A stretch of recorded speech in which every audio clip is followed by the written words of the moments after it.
Comme il m'était impossible de me souvenir de tout le world building dans One Piece, j'ai transformé mon mur en carte mentale. Et aujourd'hui, nous nous préparons à quitter East Blue en passant par Loguetown. Pour rappel, voici où on en était la dernière fois.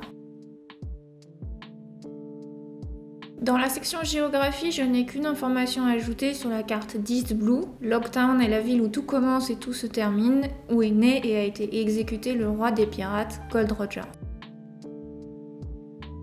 Dans la partie biologie, je vais mettre à jour la carte des animaux. On apprend que le journal est livré par des oiseaux et que des poissons peuvent se perdre depuis d'autres mers, comme le thon éléphant acheté par Sanji.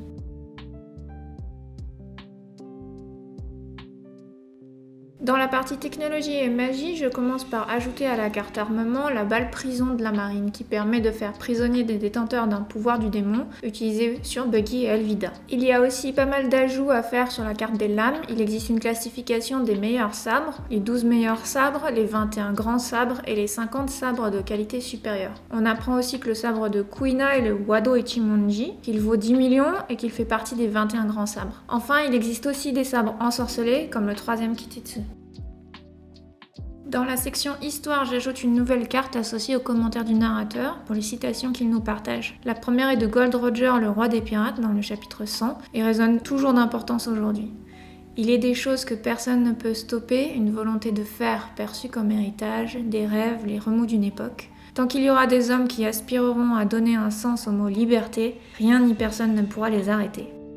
Dans la partie histoire, je vais mettre à jour la carte de l'exécution de Gold Roger pour indiquer qu'il est mort il y a 22 ans, ce qui nous donne une date de début de l'ère des pirates, et que l'échafaud de son exécution existe toujours.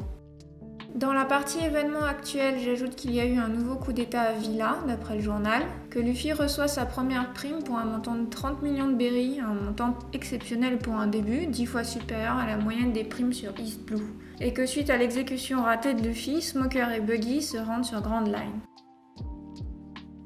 Dans la section société, je démarre par ajouter des images pour les gendarmes locaux de Loguetown qui ressemblent à Genzo et pour le quartier général de la marine avec la carte structure de la marine. Sur la carte marine, j'ajoute que le QG peut dispatcher des officiers dans les 4 Blue, comme c'est le cas de Smoker. Et enfin, sur la carte de Shanks, j'ajoute qu'il connaît Mihawk et qu'il semble qu'ils avaient une rivalité avant que Shanks perde son bras. Et voici la carte dans sa totalité à la fin du 6e arc et de la première saga. Merci de votre attention pour ce dernier volet de la première saga. Je vais devoir passer un peu de temps à préparer la saga suivante, mais dans l'intérim, je compte poster au moins une vidéo récapitulative de la carte actuelle, ainsi qu'une compilation de tout ce que j'ai fait jusqu'à présent. Je suis preneuse d'idées pour d'autres sujets, alors n'hésitez pas à donner votre avis dans les commentaires. Dans tous les cas, je vous retrouve bientôt sur Grand Line.